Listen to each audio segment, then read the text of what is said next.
Good afternoon, everyone. Today we are here for the first lecture on statistical learning and data mining. Um, Today I'll be giving just the introduction. We won't be starting anything technical today. You have done multivariate analysis with me, most of you, so you are familiar with my style of teaching.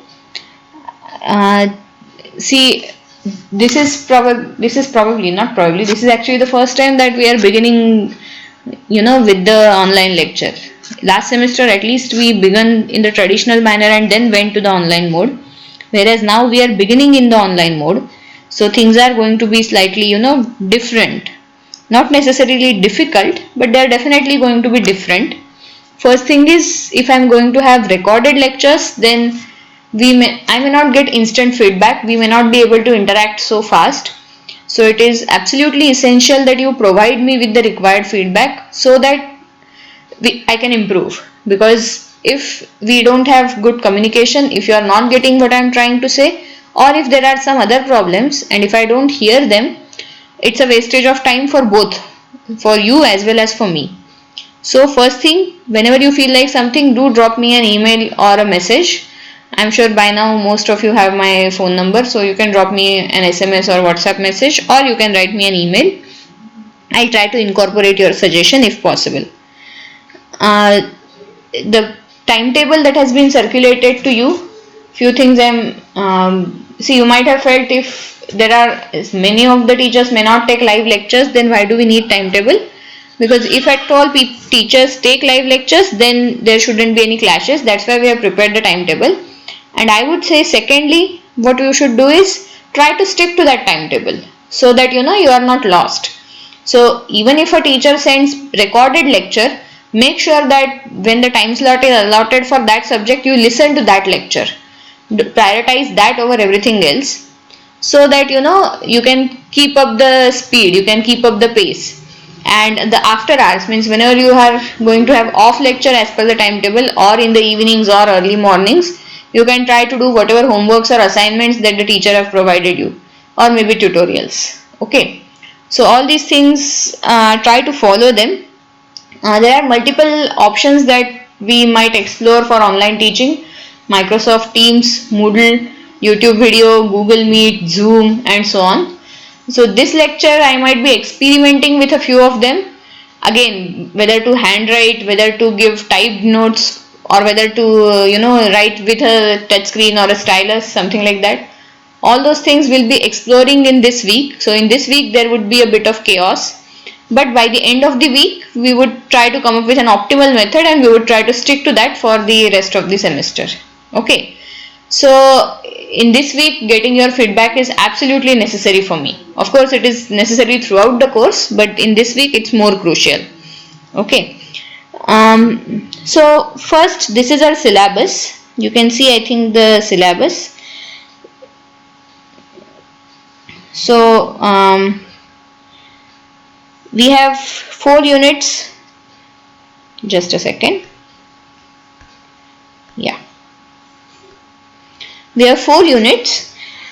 Individual techniques are listed in these units, but I may not follow this syllabus 100%. We may delete a few of them, or we may add a few of them if necessary. Okay, and then these are the books recommended. So I will mostly be sticking to this book. Yeah, 4th one, James and Witten. So yeah, Hasty Tipshirani, ISLR, Introduction to Statistical Learning. It's a very, very, very easy to understand book, very student friendly book. Its online copy is available. Okay, so I'll try to stick to this book, but it has less theory because it is not intended exactly for the statistics postgraduate students. So the theory is less. So for theory, I may go to this Hasty Tipshirani Friedman, Elements of Statistical Learning. So this is more theoretical, this is more practical. Okay, so currently this is the plan. We would try to stick to these 2 books. Secondly, this is an applied course. So unless you get your hands dirty, you are not going to learn anything from this course. Okay, so we would be having a lot of things, lot of exercises to be done in our and it's absolutely essential that you do those exercises on time, because if you don't maintain the pace, then you are going to get lost. In fact, even for assessment, we would have generally, I mean, for the past 2 years, I had 3 assessments for the working part of it. Means there were 2 internals and 1 or 2 class tests. In addition to that, there were 3 assignments where you are actually supposed to analyze some data and answer some problems. One for first internal, one for second internal, and one for final exam. So even in final exam, I had reserved a part for the assignment. Okay. So this time also I think at least 3 assignments would definitely be there, because unless you spend time on handling the data, you are not going to learn anything from this course. I know sometimes if people don't get this subject because of their rank, they still want to attend the lectures. Now it is even more easier because the lectures are online. I don't mind extra people attending the lectures, but I would urge them that if you are attending the lectures, then try to submit the assignments also. Writing an exam may be difficult because you may not have time to study for it, but assignment is anyway a take home assignment. You are going to use all the books and everything. You don't have to use your memory. But unless you do an assignment, you are not going to get much out of this course. So if at all you think that you are going to do this as an audit course, a non-credit course, still I would say try to do the assignments, if not the exams. Okay. Okay, so these are few things. As I said, I would be sticking to R, and I would say you can actually go for, because some of you I saw are doing courses on Python via Swayam. So if at all you feel that for a given assignment Python is better suited, then I don't mind if you switch to Python, but try to do it in R also, so that because anyway you have been using R since first sem, so you should have at least one software where you can do everything. Okay, so try to do it in R, but if you feel that if there are things like maybe say text mining where you feel that Python is giving you better options, then I don't mind if you go to Python, because my focus is not on the language, my focus is on the interpretations and outputs that you get. Okay.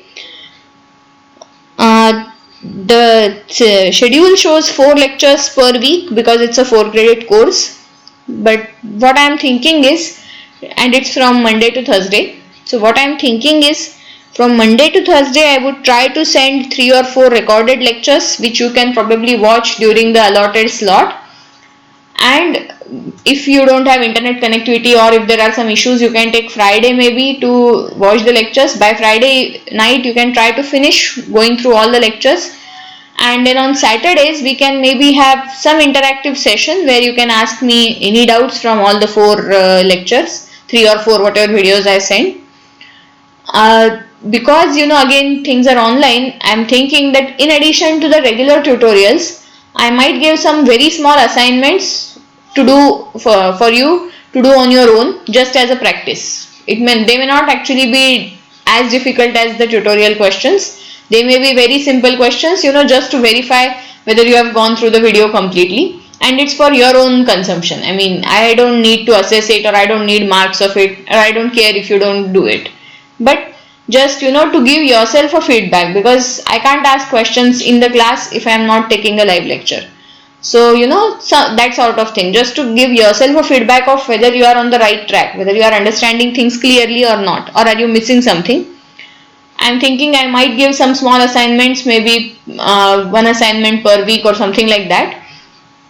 About the interactive session, if we feel that at the end of 1 week you don't have enough to discuss, we might decide to meet once in 2 weeks.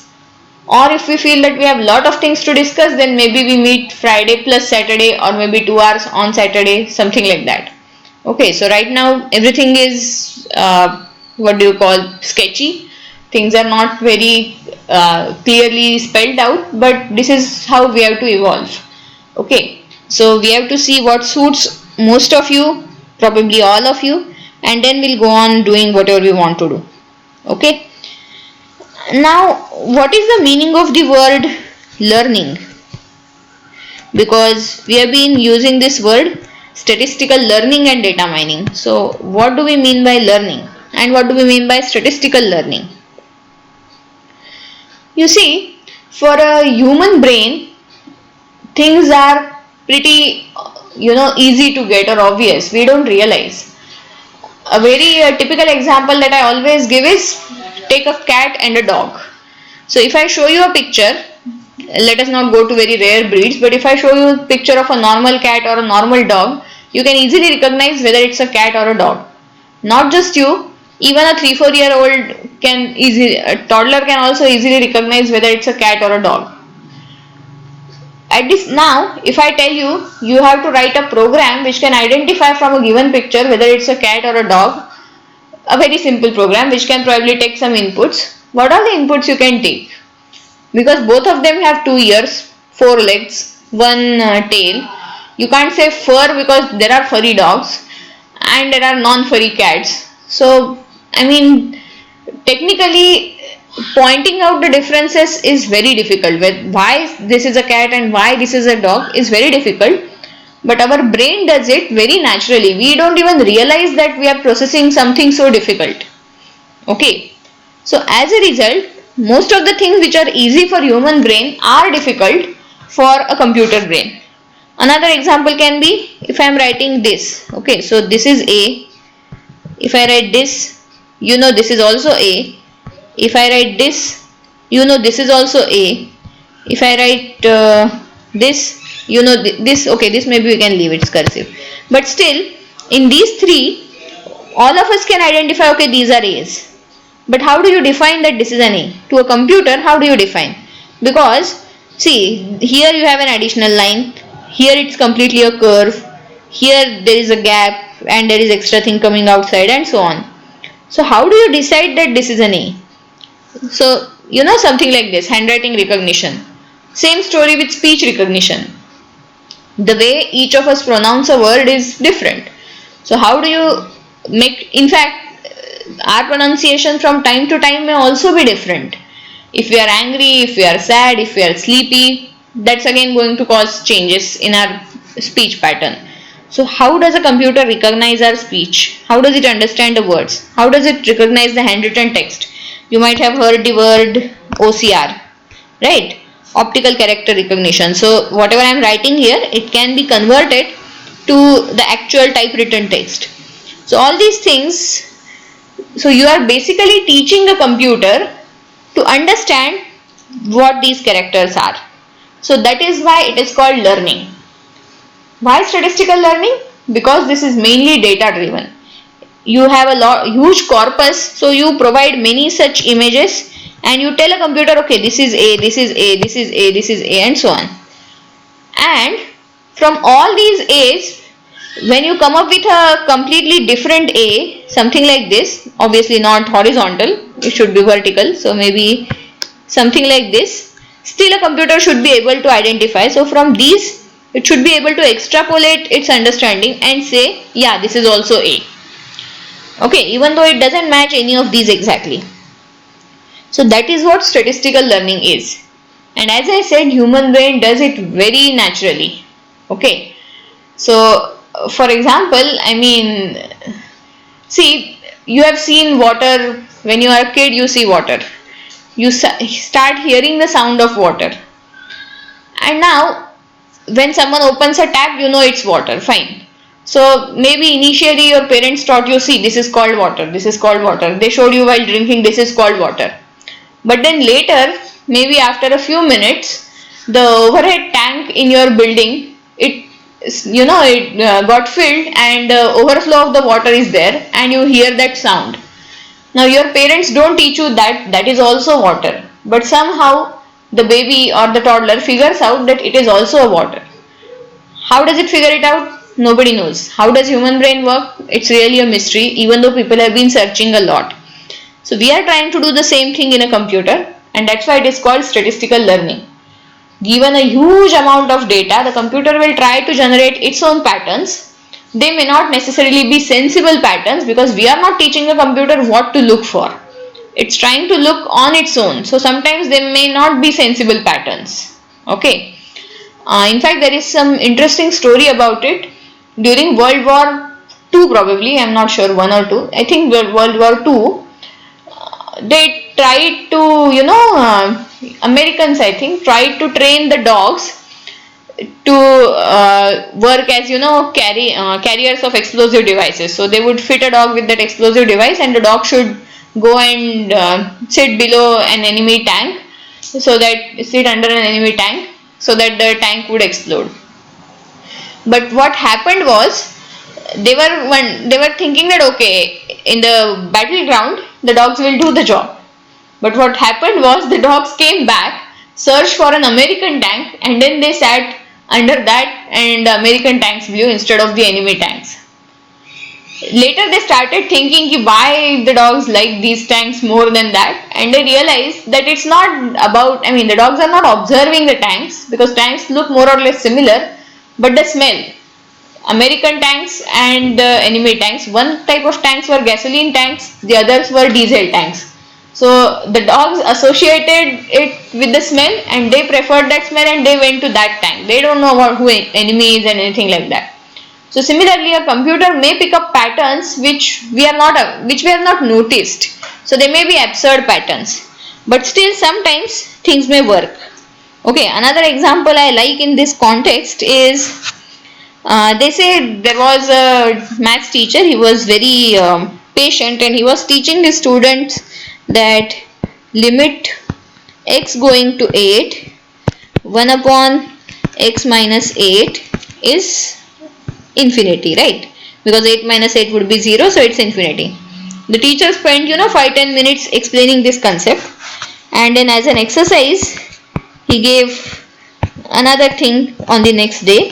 So he asked students to compute limit x going to 5, 1 upon x minus 5, and the student came up with an answer this. Is this a wrong answer? No, the student is genius. If 8 becomes this, 5 would become this. Why not? Okay. See, something like this the computer may pick up, and we can't blame it. Okay, because that's what it is doing. It is picking up whatever is there.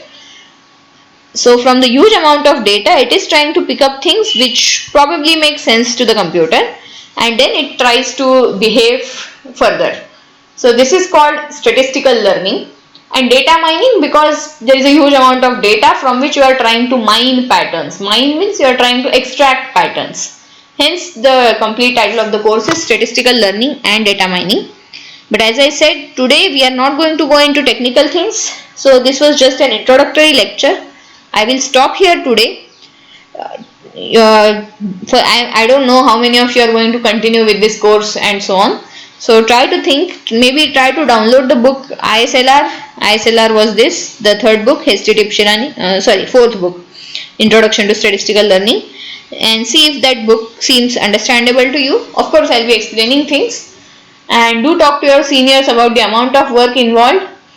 And again, I have written in the email also, don't overestimate the time you have. Don't opt for 4 courses, especially if you don't have a great GPA. GPA is important for placements. So do take only the manageable number of courses. Okay, I will stop here. Thank you.